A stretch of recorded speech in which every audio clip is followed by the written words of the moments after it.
welcome back to the show.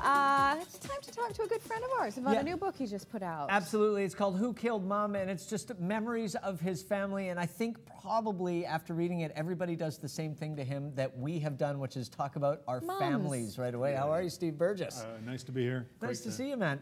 What's the experience been like for this? Talking about your family, because I think it really does sort of open up that conversation for people. They all have injunctions. They've all got lawyers. Each of the kids has their own lawyer. Everybody's lawyered up. Yeah, everybody's all lawyered up. You're the youngest of 5, Bring right? it on. Youngest of 5, yeah. And no, but honestly, it's been nothing but great. It's been, not to get all maudlin, but this has been a lifelong dream. Not a lifelong dream to write a book about my mom's death, but to write a book and have it get the response it's getting has just been. And we've known your fears, and it has really been a dream for you. What is it like? What was it like for you the first time you held this book? It was. I hate to be corny. It's a moment I'll always remember. It was a courier knocked, and they hadn't told me exactly that it was coming. Courier knocked on the door and handed me an envelope, and I opened up, and there it was. I carried that thing around like a teddy bear for about 2 weeks. Your mom passed away a couple years back, and you then, of course, wrote the book. Was this something you always wanted to do, write memories of your family? Was it just the right time? No, in fact, I had to be told to do it. That's the embarrassing thing. Really? I mean, like I've wanted to write a book for so long, and I've had failed attempts to write I had proposals that couldn't sell and things like that. And then I actually had to have an editor, the woman the book is dedicated to, Shelley Youngblood, editor of Swerve magazine. She had to tell me this is a book, because what happened was I wrote several stories that were published in Swerve magazine about my family and about my parents, and the final story was about my mom's death, and they got a huge response from Swerve readers, huge, but it didn't click for me. And Shelley had to say to me, "This is a book," and I was like, "Oh, of course it is." And Steve, now the world's ending, so yeah.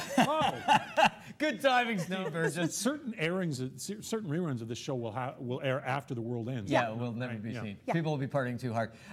There's this strange thing, I think, that everybody goes through, especially with parents, but I think specifically with mothers, about getting to know them as people, and trying to reconcile that with knowing them as a mom, and sort of coming to grips with them as a whole person. Right. And this is really sort of that homage to your mom as a whole person for you. Yeah, you have to step back. As a writer, you have to approach it in a somewhat journalistic way. You have to say, find out what you can about your mom and piece together her story as a real person. But it was interesting when I first asked my siblings for stories. I meant stories, anecdotes that you remember mom telling, factual stories that I can tell. But they would come back with, she was a wonderful mom because this. That's great, I know that, but shut up. This is what I want. Do you know something that happened to her when she was 12 or something like that? So you really have to distance yourself and write about your mother. What did you learn about your siblings as well as your parents when you got these stories? Because I think it's something everybody should do, because once people are gone, so are the stories. So what did you learn about your family that you didn't know? Boy, there's a good question. They learned that you dropped acid. Yeah, they all knew. Yeah, I was going to say, the things that your family learned about you, Steve Burgess, smoking pot in the basement, listening to heaven. No, but it must have been amazing and enlightening, I would assume. Yeah, it was. I mean, the thing is, it was kind of incremental. So I'm sitting here trying to think, what was it? I think I gained a deeper understanding of who everybody in the family was. And I certainly got a more well-rounded understanding of who my mother was. And I think in particular, I think I got more of a sense into who my dad is too. Yeah. My dad is the most good-natured teddy bear of a man you will ever meet. Just one of those people who does not have a malicious bone in his body. Yeah. There was a story that I wish had been in the book, but my idiot brother Jock forgot to tell me in time.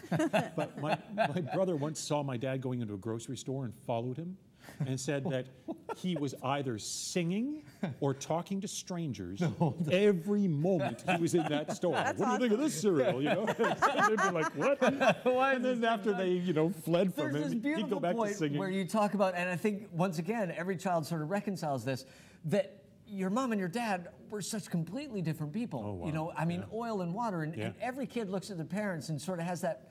How did you two end up How did it happen? How did I happen? It's one of the really sobering things is that here I am, single, and I'm sure for good reason. But my parents. That's another book. Steve. That's another book, and it is. I think it's going to be the next one. This is a good time for an intervention. We've called you here, Steve. Yeah. But 58 years my parents were together, and one thing I realized was that if I was them, I wouldn't have done it. Right. You know, I mean, I think of myself as being a little bit more like my mom than like my dad, although I am a mix. And I think if I was like the equivalent of my mom and I met the equivalent of my dad, I'd be like, no, thank you. What did you describe yourself as? A Prius welded to a Hummer? Yes, yes. Because you got equal parts of each parent. I've got equal parts of each parent, and it's like welding a Prius to a Hummer because I've got these incompatible parts that don't fit because my parents were so different. Now we really have to get to the title and explain a little bit about it. Who Killed Mom? Who Killed Mom? I'll tell you one thing about the title that I have been saying, the joke about the injunctions and everything. It is true that my family, they were really supportive of the book. Back when the book was called Goodbye Christmas Town. That was the original title for it. They were thrilled. Goodbye Christmas It's a Norman Rockwell painting. Who Killed Mom? Doesn't have quite the same. The publisher and I sat down and we thought, let's change the title because it doesn't really tell people anything about the tone of the book.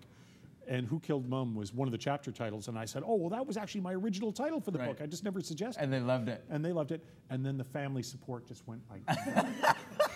Are any of them talking Was it doctors? Was it children? Was it husband? Was it grandmother? It was my sister Lynn was, and if you read the book, you know that my sister Lynn is not someone you want as your enemy. Yeah. And she was just on me like a pit bull on my leg. She was vicious. And the thing is, she makes a couple of good points. For one thing is she said she was afraid that the title would make my mom sound like a victim. Right, yeah. Which the book makes clear. Joan Burgess was not a victim. At any point. Yeah, and she also thought that it trivialized it. It was interesting that the Toronto Star wrote a wonderful review about it, but the guy started by saying, I don't get the title.